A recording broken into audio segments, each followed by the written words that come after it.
Afternoon. Good afternoon. You well? Yeah, I'm okay, yeah. Yeah. You look like you did on Sunday. Exactly the same. Yeah. Can I just check injuries with you? Because obviously Maxwell missed out on Sunday. How's he? Yeah, we're still waiting a little bit on him at this moment in time. So he's with the physios, so it'd probably be a late call on him. Then we've got Erik, who's going well. Hopefully he'll be in the training next week. And Ben, we're just looking for Ben now. Fingers crossed we can get him back before the end of the season. That's what we've been told at this moment in time. Are you a little more relaxed about Ben, bearing in mind that Nathan just seems to be having the time of his life at central defence at the moment? Yeah, and obviously you want the form that Nathan's in, like you just said there, but the more players we can have available now, especially of Ben's experience, that'll be vital if we can get him back before the end of the season. That'll be a big lift to the group as well. You've had a full week training. Yeah. What's that been like? What's the mood been like? Yeah, it's been good, obviously, after the week we had. But again, it's just been about focusing on this next game. Learn what we've done from the last game, what went well in the last previous games. And the biggest thing I keep saying to him is, can we improve? Can we get better on what we're doing? There's certain things that we know we need to get right. And we know if we get those right, we give ourselves more chance of getting a good performance. Could be a pivotal day, because I think if you win, effectively, that sends Norwich and Watford down. Does that help as part of the incentive, as part of the motivation on the day? No, I wouldn't look at it. I wouldn't just be disrespectful to the two teams like that. I've done it. You said that to me. No, I didn't even know that. I've not even looked at that. For me, it's just us focusing on us. I wouldn't disrespect them two teams. They're fighting for their lives. Two really good managers. You know what I mean? A Roy Hodgson team's not going to go down and think about that. He's going to think he's preparing his team. So I would never disrespect any other teams like that. For me, it's just sole focus, as we've been doing, one half of football at a time. The timing and the psychology is interesting, though, isn't it? Because by the time you've played, Leeds are getting ready to play City Saturday night. Everton don't play Chelsea till Sunday. So you're playing first out of that threesome. Does that help a little bit? You've chanced to put a marker down? Yeah, you can say that. You can say that could be beneficial. But listen, it's for you guys, and no disrespect to you're asking me that question. We just got to take care of ourselves. We just got to do that. There's no other way. The way we've approached this from the very start is that, and there's loads of permutations. If this happens, if that happens, I can't read into the future. I've always said, and my thoughts on this has always been the same, is we stay in the now. I can't read the future. We stay in the now. We don't think too much what's gone. We just stay in the now. That's the best way to play football. Football's a game like that. It's forever evolving. You just stay in the moment, and that's the way we'll look at it. Had a conversation with the chairman this week? Yeah, we've had regular contact. We spoke about a couple of things, and we think at this moment in time, he's given us his backing. And at this moment in time, we're just going to go from one game to a time. We've had plenty of backing from him. He's happy where we are at this moment in time. We think the best for everybody is the way we've been doing it at this moment in time. So everyone's on the same page with that. So no guarantee about you, for example, going to the end of the season at this stage? No, listen, like I said, we've had discussions with the chairman. We think we're in a good place. We think it's the right thing to do between us all with his backing, that we just go from one game at a time. We think that's the best way to approach it, because we think that suits what we're doing at this moment in time, and it suits the group as well. He must be relieved, happy, delighted. I mean, what's his emotion? I don't know. You know, he doesn't say much or show too much emotion in terms of that. But listen, he's given us his support. We're working behind the scenes on what we need to do. But again, all we've ever spoke about really is, listen, it's the next game. What do you need? What do you need for the next game? And I think that's been a great way to go about it. So everybody knows that the full focus is just on the now, like I just said before. And I know you've talked in recent weeks about just making the tweaks, but I mean, Dwight McNeil, what have you said and done to Dwight? Because he just seems to have a smile on his face for 90 minutes now. I think with Dwight, like everything else, it comes with confidence. It comes with confidence from his performances. It comes from results, and I think that's for every player. If you're picking results up and your performances are more consistent, then you start to feel better about yourself. So that's what I see in him. I see a lad who's still really young and still learning, who's probably gone through a bit of a tough spell like every player does, and he's credit to him, he's found himself a way out of it. But that's come from him. That's him. He has to go and play, not me. He has to put the work in. He has to come get himself going, and he's done that. And the energy at full time, a bit like the energy at the full time in the Southampton game, the crowd seemed to thoroughly enjoy it. I mean, again, do you feel that was a terrific moment for you? Yeah, I think the crowd of them 2 home games have been electric. Even when I watch the games back, I try and watch it obviously with the sound on as well, and see the reactions and the moments. There's moments in the game there where I think there's ones against Southampton. I think it's Charlie's tackle, and then you look at, I think it's Corky's tackle the other day, and they're the ones that lift. It just lifts the stadium. These little bits of things that you don't think much about, and they just come with you. The noise was brilliant, but I think they've been electric. But for me, what we've always tried to do is keep the players and the fans at the centre of it, and the staff. Keep them at the centre of what we're doing. Is that the big test now, in that you've actually now got to go away and perform to the same levels, maybe without that substantial home backing? Yeah, well, that's part and parcel of what you got to do. You got to go away from home and perform. But if we go about it the way we've been doing, with the same focus on what we need to be good at, and we get the preparation right, and I'm sure we'll have a good following down there as well. But it's just focus now. Again, enjoy the challenges, what we're coming up against, but take them on. And I think we talked to Connor before, and we asked him, can you actually enjoy a relegation battle? Are you enjoying it? I don't know. Like I said, I think it's a little bit strange. You don't probably get a chance to enjoy it. If I'm being honest, I think you're so focused on what you need to do and what you need to get right. You take them bits of downtime, like you said today. I took a bit of downtime to take my lad to Leeds University to have a look round because he's going to go there. And that was a bit of downtime with my family, you know. So them little times are priceless. Thanks for your time. Cheers, thank you. Nice to see you. Cheers. I know this is a bit like going to the dentist, but I mean, how are you kind of coping with the stuff in and around the job? Because your job is to keep Burnley in the Premier League while you're still the manager, but you've got to do all this as well. Is this fun? Is this enjoyable? What do you think? I don't know. You look as though you're giving an impression that it might be. No, listen. I know it's it's been a big learning curve. I will not lie about that. The stuff that surrounds, obviously, the work that you do on the grass on the match day, until you're actually in it, you don't realise what it actually is. So I've learned a lot as I've gone along, which has been great.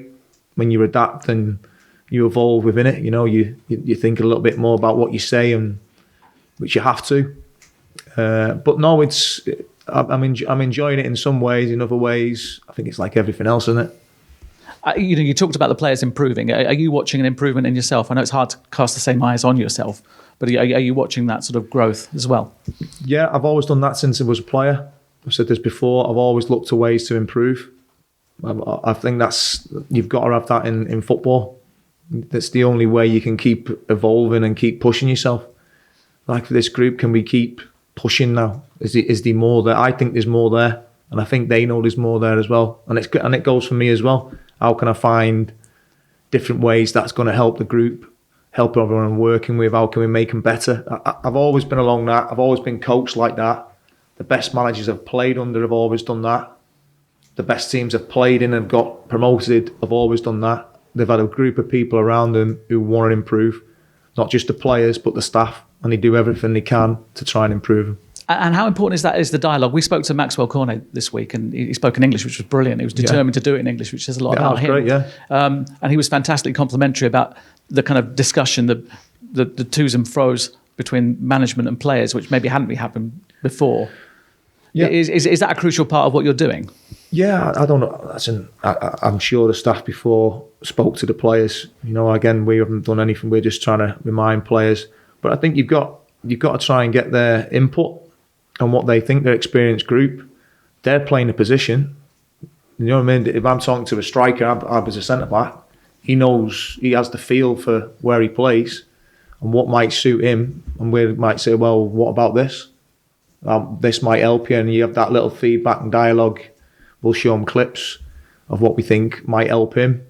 And that's the way we've approached it all the time, them reminders of what good looks like. And does it help that you've got a set of players that aren't panicking because they're used to being in this sort of situation? He sort of suggests that might help. Yeah, I assume he's talking about that. But I think when they come together like they have done, and they're a good group, and it's something that you can't. It takes ages to get that. I said this the other day. It takes ages for a manager to try and build that group, that team that can come together. People search it for ages, but this group, with what's happened, have really rallied round each other with everybody involved, and that's the way we've got to keep that. The players, the fans, and the staff right at the heart of it. Nothing comes inside that. And does it help having a fresh pair of eyes come into a game like this weekend? Because you said, look, we know what to expect from a Roy Hodgson side, but you've never managed against one, I don't think. No, we haven't. Listen, you look at Roy Hodgson's career, what he's done, and where he's coached. It's unbelievable. He's worked abroad. He's managed England. He's managed Liverpool. This top end guy who's got the utmost respect from me, from where I am looking at him over the years. So I expect nothing more than what Roy Hodgson would bring, not just as a manager, but as a person as well. And just to touch on something that Peter said, I mean, 1 away win so far, 2 would make it a really good weekend. Is it about approaching this almost with a Turf Moor mentality rather than saying we're at Vicarage Road, or is that easy for me to say? No, I know what you say. No, we approach this as we've done the last 3 games. We approached that. We enjoyed a challenge. How can we improve? What do we need to be good at? There's things in every game. There could be 5 or 6 areas that we focus on. We know if we get them right, more majority of them right, it gives us a really good chance of getting a good performance. And that's what you've got to do. Keep it really simple, and it keeps everyone's focus on them areas. We work in them areas, we show in them areas, and it just keeps everyone aligned in what we're doing. Fantastic, thank you. Cheers, thank you. Hi. Just quickly on the injuries, I know you touched on 3 there. Yeah. JBG, do you expect he might be able to feature before the end of the season? And is there any sort of indication on when Ashley Westwood might be able to resume training? I know that's early that's stages. a long way. To be fair to Ash, Ash has come in the last couple of days, which has been great. He's been around the lads. Who did you mention before that? Sorry, Johan. Johan's still recovering, still a little bit away at this moment in time. So he's going to take a little bit longer. Might play before the end of the season, or not sure? I'm not sure. That's one of them at the moment. It's an everyday thing. You keep looking at it, and then we see how the improvement is, like all injuries. How helpful has it been this week to have a clear week, and obviously no midweek game, and a clear sort of 5-6 days on the training pitch? Yeah, it's been good. It's been good to, again, like that bit of downtime, that bit of reflection time. It's given us a good chance to work with the other players as well who haven't been involved in all the games, because I think that's vital. Because you only have to look at that was one of the biggest things I was really pleased that I have been since I've been in. Them lads who have actually come on, they've took it on and they've had an impact on the game, and that's all you can ever ask of the lads who are not starting. So that was really pleasing for me, like Ash, Kevin, and Aaron. That's a big thing, that when you see lads ready to come on and take it on from the others. So it's been good to get that work into them this week. Yeah, I know you've said you haven't changed loads. What's it sort of like at training? Have you amended the sessions at all a little bit, just a little bit of a different approach, or are they pretty similar to what the players were used to under the previous management? Yeah, obviously you have your own way of working and what you think you need. We have a lot of feedback in from the sports science where they need to be in that.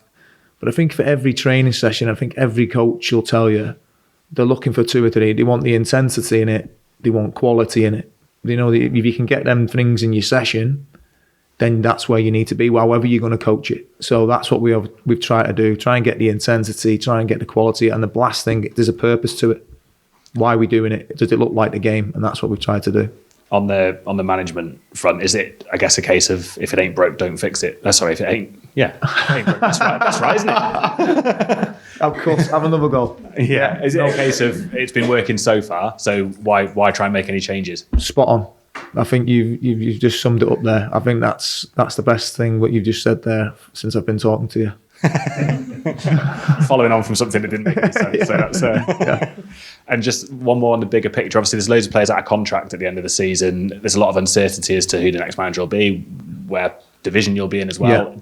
Do you sort of anticipate those being put to one side for the minute, focus on on the football and the survival? How does that? Yeah, I think that obviously the focus is now on this. Obviously, with regard to players' contracts and things like that. That my experience of any football club, that is constantly an ongoing thing. It never stops. It never stops. You never go a month without people thinking about that. What's happening with him? What happens if this happens?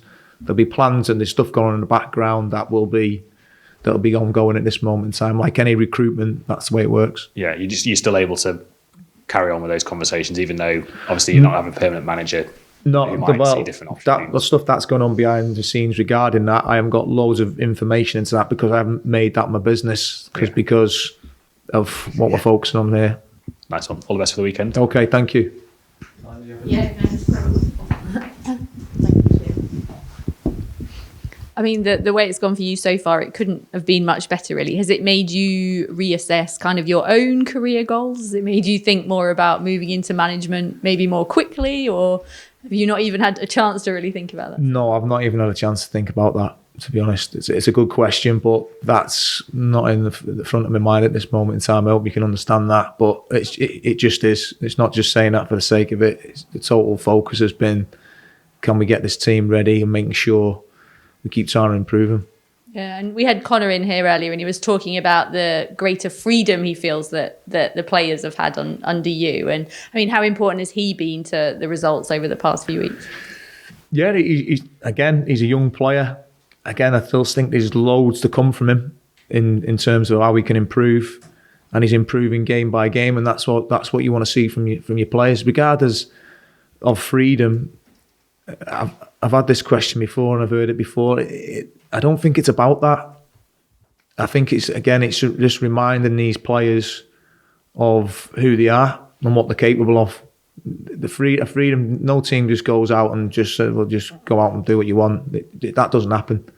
You have a way that you want to work and a way to players, but again, there's a lot of good work in it. I've just looked at a few things. I'm reminding the group of who they are, and go and get better at what you're doing. And that's, if you go along that way, I don't think you can go wrong. Brilliant, thank you. Okay. Thank you. That's the end of the broadcast section, so can all cameras be turned off, please, now?